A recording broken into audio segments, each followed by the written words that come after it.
ఎందుకంటే నేను కోట్లాది మంది ప్రజలకి అండగా ఉండేవాడిని, దేశంలో ఉండే సమస్యలకి స్పందించేవాడిని. అలాంటిది తెలుగు సినిమాకి, నా సినిమాలకి మీకు తెలుసు గతంలో ఎన్నిసార్లు ఇబ్బందులు పెట్టారు. అదే మన ప్రభుత్వం అక్కడికి రాగానే వెంటనే సాధారణంగా గుండెలు హృదయ కవాటాలు తెరిచి మరి ఆహ్వానించాం. ఏమి కృతజ్ఞత కూడా ఆశించలేదు. అంత చిత్ర పరిశ్రమను అంత గుండెల్లోకి తీసుకుంటాం. అలాగే దీనికి సంబంధించి అలాంటిది నా సినిమాని నేను ఎందుకు వదిలేస్తాను? ఎందుకంటే ఇది ఇంకో సినిమా కాదు.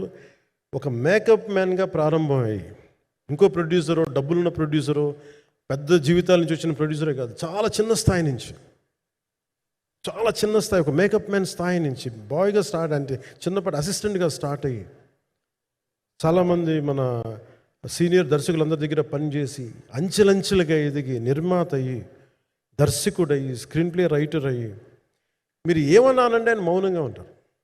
ఎవరు ఎన్ని ఇబ్బందులు పెట్టినా మౌనంగా ఉంటారు. ఆయన మౌనం ఒకసారి నాకు విపరీత అసహనానికి గురి చేసేస్తుంది.